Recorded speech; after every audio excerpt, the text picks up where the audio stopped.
Right click कर लो।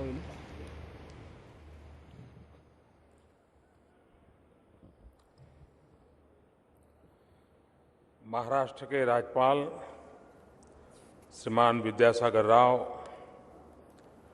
राज्य के मुख्यमंत्री श्रीमान देवेंद्र जी फडणवीस,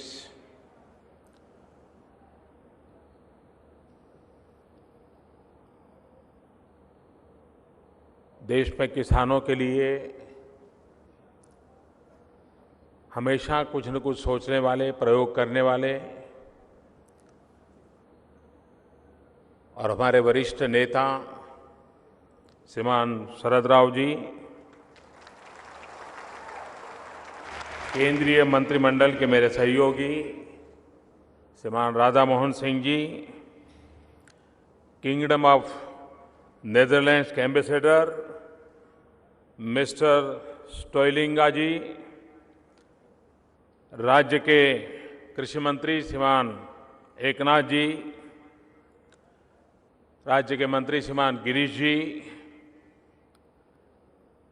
राज्यसभा के सदस्य श्रीमान प्रफुल्ल पटेल, लोकसभा सांसद सुप्रिया जी, विधायक श्रीमान अजीत जी, कृषि विकास ट्रस्ट के अध्यक्ष श्रीमान राजेंद्र पवार जी और विशाल संख्या में पधारे हुए प्यारे भाइयों और बहनों,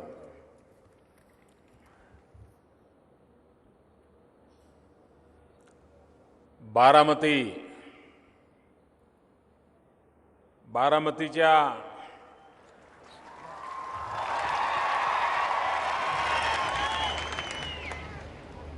शेतकऱ्यांमध्ये मती आहे आणि गती आहे.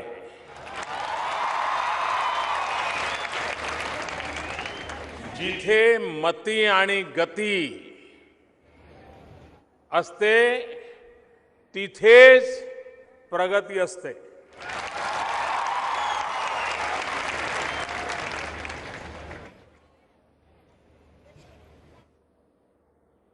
हमारे मीडिया के मित्रों के लिए आज का दिवस विशेष है.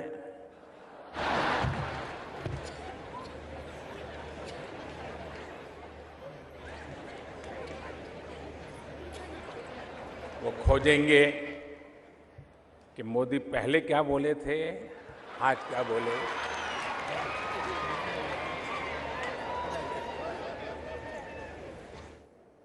फिर शरद राव की टैप निकालेंगे, वो पहले क्या बोलते थे, आज क्या बोल रहे हैं. लोकतंत्र की यही ब्यूटी है.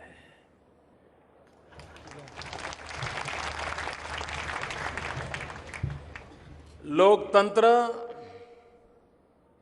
दो पटरी पर चलता है. एक पटरी विवाद की होती है तो दूसरी पटरी संवाद की होती है. ये विवाद और संवाद की पटरी पर लोकतंत्र आगे बढ़ता है. हम राजनीति में हैं, अलग अलग दलों में हैं, अलग अलग एजेंडा लेकर के काम कर रहे हैं, लेकिन हम दोनों के लिए दल से बड़ा देश होता है. हम राजनीति में हैं, लेकिन राष्ट्र नीति हमारे लिए सर्वोपरि होती है. और इसलिए हमारे देश में दो भिन्न दल के नेताओं का मिलना भी पता नहीं क्यों एक बहुत बड़ी खबर बन जाती है, जबकि ये प्रक्रिया सहज सरल चलती रहनी चाहिए. विकास के लिए विचार विमर्श आवश्यक होता है और जो सत्ता में बैठे हैं उनकी जिम्मेवारी ज्यादा होती है. मेरी जिम्मेवारी शरद राव से ज्यादा है कि मुझे सामने जाकर के शरद राव को पूछना चाहिए कि शरद राव जी, आपको क्या लगता है, आपका अनुभव है, इसका रास्ता कैसे निकालें। लोकतंत्र तभी चलता है और इसलिए उस भूमिका को मैं हमेशा महत्व देता आया हूं। और जैसे भी शरद राव जी बता रहे थे कि मैंने उनको गुजरात बुलाया था, उन्होंने तो ये मेरा अभिनंदन किया कि मोदी जी ने सब दिखाने के लिए बुलाया था। हकीकत तो वो दिखा करके मैं उनसे जानना चाहता था कि अभी कुछ कमी रह गई तो मुझे बताइए, मैं ठीक करना चाहता, मैं सीखना चाहता। और बहुत लोग, कम लोगों को मालूम होगा, शायद महीने में 2-3 बार मेरी और शरद राव की बात न हुई हो, ऐसा कोई महीना नहीं गया होगा।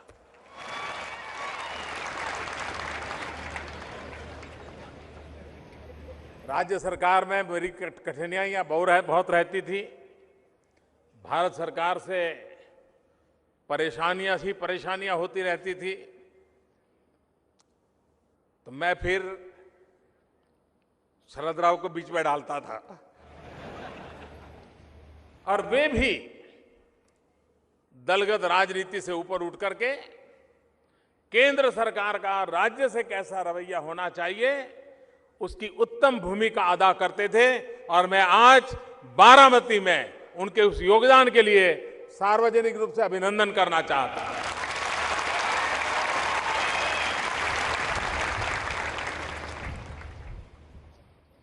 यहां से जाने के बाद तीखा चमचमाता बयान वे भी मेरे खिलाफ दे सकते हैं और मैं भी उनके खिलाफ दे सकता हूं, क्योंकि हम अलग अलग विचार से काम करने वाले लोग हैं, लेकिन एक मकसद से काम करने वाले लोग हैं। और वो मकसद है हमारा देश आगे बढ़े। जिस प्रकार से महात्मा गांधी ने देश को आजादी दिलाने के लिए लाखों करोड़ों की तादाद में आजादी के जंग के सैनिक तैयार किए थे, आजादी का जंग लड़ने के लिए जनशक्ति को उभारा था। हमें अगर गरीबी से आजादी पानी है और जो हमारी जिम्मेवारी है, तो गरीबी से आजादी पाने के लिए भी गरीबी मुक्ति के लाखों करोड़ों को सैनिकों की आवश्यकता है, जो गांव-गांव विकास की ज्योति जलाएं,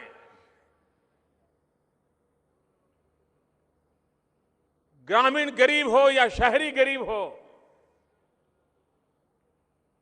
परमात्मा ने उसे जो शक्ति दी है, इस शक्ति को अवसर में कैसे पलटा जाए और वह स्वयं गरीबी से मुक्ति पाने की लड़ाई का सिपाही कैसे बन जाए, उस मॉडल पर हम काम करके आगे बढ़ना चाहते हैं। गरीबी से मुक्ति की लड़ाई का एक अहम अगर कोई क्षेत्र है तो वो है हमारा कृषि क्षेत्र, हमारा ग्रामीण क्षेत्र। हमारा किसान इतनी मेहनत करता है, इतनी मेहनत करता है,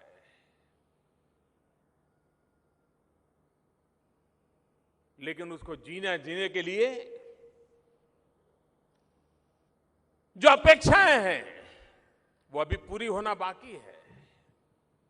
अभी शरद राव ने क्या क्या होना चाहिए, मुझे आगे चल करके क्या करना चाहिए, उसके कुछ बिंदु भी बताए हैं।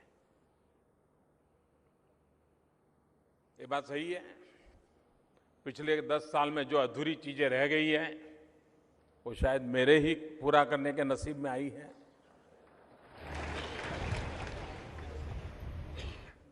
और इसलिए कृषि विकास को भी हमें अब आधुनिकता की तरफ ले गए बिना कोई चारा नहीं है। हमारे एग्रीकल्चर सेक्टर को टेक्नोलॉजी से जोड़ना पड़ेगा। एग्रोटेक के ऊपर बल देना पड़ेगा। अभी मैंने यहां सॉइल टेस्ट की लेबोरेटरी देखी। जब मैं गुजरात में मुख्यमंत्री था, देश में गुजरात पहला राज्य था जिसने सॉइल हेल्थ कार्ड का अभियान चलाया था और सभी किसानों को सॉइल हेल्थ कार्ड दिया था और उसके परिणाम अद्भुत मिले थे। बाद में तो हमने भारत सरकार में आकर के भी सॉइल हेल्थ कार्ड के लिए बहुत बड़ा अभियान करना योजना बनाई है, उसको हम आगे बढ़ा रहे हैं। लेकिन आज मैं एक और विषय छेड़ रहा था। मैंने यहां लेबोरेटरी देखी। मैंने उनकी लेबोरेटरी को देख रहे मिस्टर भोइटे को कहा कि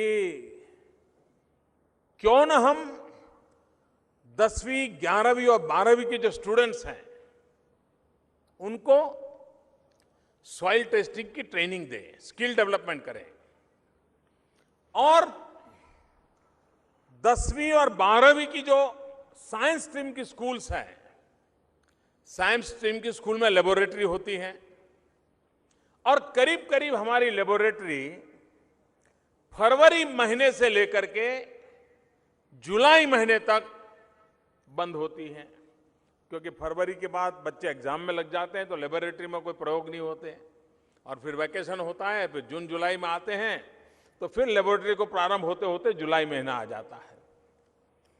एक महत्वपूर्ण कालखंड होता है जब स्कूल की विज्ञान की लेबोरेटरी खाली होती है। अगर इन स्टूडेंट्स को हम सॉइल टेस्टिंग सिखाएं, स्कूल की लैब को जरूरी साधनों की जो आवश्यकता है उसकी पूर्ति करें, तो स्कूल में भी वैकेशन के समय सॉइल टेस्टिंग लैब चल सकती है। उन बच्चों को वैकेशन में इनकम हो सकती है और उस स्कूल को अतिरिक्त लाभ हो सकता है और उस इलाके के किसानों को हर साल सॉइल टेस्टिंग कराने की सुविधा बन जा सकती है। यानी एक ही व्यवस्था के कैसे मल्टीपल यूटिलिटी हो सकती है, मैंने उनके सामने विषय रखा है। मैंने राज्यों के मुख्यमंत्रियों के सामने भी विषय रखा है कि हमारे सीमित साधनों के बीच भी हम हमारे एग्रीकल्चर सेक्टर को बढ़ावा देने के लिए वैज्ञानिक तौर तरीकों पर कैसे जाएं। हमारे लिए बहुत आवश्यक है कि हम प्रति एकड़ भूमि पर प्रोडक्टिविटी कैसे बढ़ाएं और प्रोडक्टिविटी बढ़ाने में हमारी जो परंपरागत पद्धतियां थी उसका भी बहुत बड़ा योगदान है, लेकिन कालक्रम से उसे भुला दिया गया है। उसको कैसे आगे बढ़ाया जाए। हमारे देश में एक कल्पना रही है, कल्पना ये रही है कि जब तक फ्लड इरिगेशन नहीं करते, खेत लबालब पानी से भरा हुआ नहीं है, तब तक किसान को लगता है कि यार कुछ काम अधूरा रह गया और इसलिए कहीं जमीन थोड़ी ऊंची भी होगी तो कोशिश करता रहता है कि वो भी पानी में डूब जाए, उतना पानी डालो। हमने पानी को जितना बर्बाद किया है, शायद ईश्वर हमसे हिसाब मांगेगा। मैं जरा मेरे किसान भाइयों से पूछना चाहता हूं, अगर आपके घर में 2 या 3, 5 साल का बच्चा हो और बीमार रहे, वेट नहीं बढ़ रहा है, दुबला पतला ही रहता है, ऐसे ही बैठा रहता है, कुछ खिलाओ तो खा लेता है, चेतना ही नहीं है शरीर में, और अगर मान लो कि आप उसको केसर के दूध से नहलाते हो, मध से नहलाते हो, काजू बादाम का लेप करते हो, उसकी तबीयत में फर्क पड़ेगा क्या? 10 बाल्टी दूध से नहला दो, केसर के दूध से नहला दो, कोई फर्क नहीं पड़ेगा। लेकिन हर दिन 2-2 चम्मच दूध पिलाना शुरू करोगे तो धीरे धीरे फर्क आएगा कि नहीं आएगा।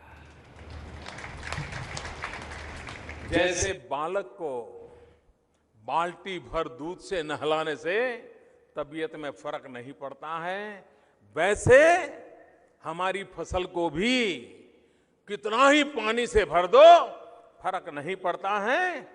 अगर बूंद बूंद पानी उसको पिला लो तो फसल में रौनक आ जाती है। और इसलिए ड्रिप इरिगेशन, स्प्रिंकलर, जब तक पूरे देश में हम उस दिशा में आगे नहीं बढ़ते, हम पानी का व्यय नहीं रोक सकते और फसल की बर्बादी नहीं रोक सकते। ये बदलाव हमारे लिए आवश्यक है। गन्ने में भी पहले एक मान्यता थी कि गन्ना तो ड्रिप इरिगेशन हो ही नहीं सकता, स्प्रिंकलर से हो ही नहीं सकता।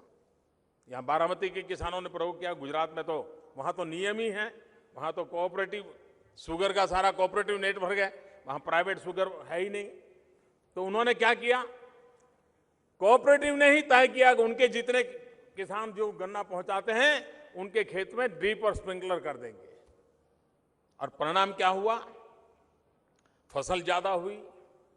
फसल ज्यादा हुई इतनी नहीं, आजकल गन्ने में भी जेनेटिक इंटरवेंशन से एक बहुत बड़ा लाभ होता है। अगर गन्ने की 2 गांठ का अंतर कम होता है तो शुगर कंटेंट कम होता है, लेकिन अगर 2 गांठ का अंतर ज्यादा होता है तो उस शुगर कैन में शुगर कंटेंट ज्यादा होता है। जेनेटिक इंटरवेंशन से ये 2 गांठ के अंतर को बढ़ाया जा सकता है, बाम्बू में बढ़ाया जा सकता है, शुगर कैन में भी बढ़ाया जा सकता है। और उसके कारण शुगर कंटेंट ज्यादा मिलती है तो शुगर ज्यादा निकलती है और परिणाम स्वरूप किसान की आय में वृद्धि होती है। हम किस प्रकार से वैज्ञानिक तौर तरीकों से ताकतवर बनाएं, और आज शुगर के वेस्ट में से भी वेल्थ क्रिएट हो सकती है। और अभी अभी भारत सरकार ने निर्णय किया है इथेनॉल के लिए। इसके कारण गन्ना खेती करने वाले किसान और शुगर इंडस्ट्री के बीच जो बोझ बनता है उसको हल्का करने में बहुत बड़ा रोल इथेनॉल के कारण होने वाला है। और उसके कारण जो शुगर इंडस्ट्री है वो भी ताकत से खड़ी रह पाएगी और जो गन्ना किसान है उसको भी बेनिफिट होता रहेगा। और ये बात सही है कि हम ग्लोबल मार्केट में हैं, ग्लोबल इकोनॉमी में हैं, और ग्लोबल इकोनॉमी को ध्यान में रखते हुए शुगर को ग्लोबल मार्केट कैसे मिले, क्योंकि हम सेकंड लार्जेस्ट शुगर प्रोड्यूसर हैं। दुनिया में हमें कैसे मार्केट मिले, इसके लिए अभी हमारे एम्बेसडर्स की मीटिंग थे, उसमें भी मैंने विस्तार से इस बात की चर्चा की है। और हम चाहते हैं कि हमारे शुगर इंडस्ट्री को ग्लोबली अच्छा मार्केट मिले, ऐसा नहीं कि उसको डाउन पेमेंट से देना पड़े, वरना तो हमारी शुगर इंडस्ट्री को नुकसान होगा। तो एक प्रकार से होलिस्टिक अप्रोच के साथ गन्ना किसान के खेत से लेकर के शुगर बनने तक सारी प्रक्रिया में उसको पैरों पर खड़े रहने की ताकत कैसे मिले, उस होलिस्टिक व्यू लेकर के सरकार आगे बढ़ रही है। और आने वाले दिनों में उसका लाभ किसानों को दिखाई देगा, ये मैं आपको विश्वास दिलाता हूं। एग्रीकल्चर सेक्टर में टेक्नोलॉजी की उतनी ही आवश्यकता है। अगर हमें कृषि क्षेत्र को आगे बढ़ाना है तो पुरानी परंपराओं से बाहर, लेकिन हम जानते हैं किसान को आप जाकर के कितनी बात समझाओ वो पूछता है पहले मुझे दिखाओ भाई, इससे होता है क्या? जब तक वो देखता नहीं है, बारीकी से जांचता नहीं है, परखता नहीं है, वो कभी नई चीज को स्वीकार नहीं करता है।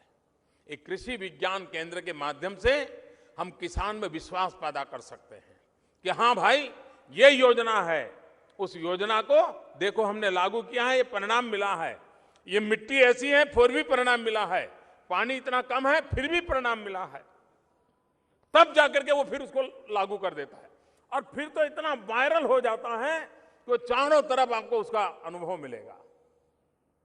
हमारे यहां कृषि को ताकतवर बनाने के लिए वैल्यू एडिशन पर बल देना है। अगर हम वैल्यू एडिशन पर बल नहीं देंगे तो हमारे किसान को ताकत नहीं मिलेगी। और औद्योगिक जगत के लोगों को भी मैं कहता हूं, हमें उन उद्योगों की ज्यादा जरूरत है जो उद्योग ग्रामीण जीवन से जुड़े हुए हो, जो उद्योग एग्रो प्रोडक्ट को वैल्यूएशन करे, प्रोसेसिंग करे, और दुनिया के बाजार में हम अपनी एक ताकत बना करके खड़े हो सकते हैं। हम जितना ज्यादा, और आप मैंने यहां पर हमारे यहां जो फलों की खेती हो रही है, धीरे धीरे उसमें वैल्यू एडिशन, पैकेजिंग, सारे वैज्ञानिक तरीके आने लगे हैं। इसको हमें सामान्य किसान तक पहुंचाना है और जितना हम सामान्य किसान तक पहुंचाएंगे उसका लाभ होगा। एक बात हमें समझनी होगी, पुराने जमाने में हम सुनते थे कि पारस की ताकत ये होती है कि पारस अगर लोहे को स्पर्श करता है तो लोहा सोना बन जाता है। मुझे तो मालूम नहीं है पारस क्या होता है और लोहे से सोना बनता है कि नहीं बनता है, हमें मालूम नहीं है, लेकिन सुनते थे, बचपन से सुनते थे। लेकिन मुझे इतना समझ जरूर है कि पानी ये पारस का रूप होता है और पानी का मिट्टी को अगर सही स्पर्श हो जाए तो मिट्टी सोना पैदा करने की ताकत रखती है और इसलिए पानी को पारस के रूप में इस्तेमाल करना चाहिए। पानी ये परमात्मा ने दिया हुआ प्रसाद है। कभी मंदिर में जाते हुए कोई प्रसाद देता है और छोटी सी चीज गिर जाए तो 4 बार परमात्मा की माफी मांगते हैं और उसको उठा लेते हैं। पानी भी परमात्मा का प्रसाद है, उसकी एक बूंद भी बर्बाद करना हमें अधिकार नहीं है और इसलिए पानी बचाना। बारामती में बदलाव कैसे आया? आखिर हम अप्पा साहब को याद क्यों करते हैं? आज अप्पा साहब को श्रद्धांजलि देने का मुझे अवसर मिला, अप्पा साहब के नाम पर एक सभागृह का उद्घाटन का अवसर मिला, लेकिन सबसे बड़ा काम अप्पा साहब के नेतृत्व में हुआ वो जल संचय का काम हुआ। ये सूखी धरती जहां जहां पानी बचा सकते थे बचाने के संस्कार हुए और यहां के समाज जीवन में एक आदत लगी है कि भाई कुछ भी है हम, ठीक है, परमात्मा ने हमें उस भूमि में जन्म दिया है जिस भूमि में पानी कम है, हम भले 8 इंच 9 इंच बारिश आती होगी लेकिन हम पानी रोकेंगे और उसी पानी के भरोसे जिंदगी जीने की ताकत खड़ी करेंगे और बारामती के किसानों ने की है। मैं मानता हूं कि पानी को बचाना, पानी के द्वारा हमारी कृषि को ताकत देना, ये देश के हर कोने में जहां अधिक पानी है वहां भी पानी की चिंता है, जहां पानी नहीं है वहां भी पानी की चिंता है और इसलिए भारत सरकार ने एक योजना बनाई है, प्रधानमंत्री कृषि सिंचाई योजना। इस प्रधानमंत्री कृषि सिंचाई योजना के तहत पूरे देश में किसानों को पानी कैसे मिले, पानी का सही उपयोग कैसे हो, वर्षा का पानी कैसे रुके।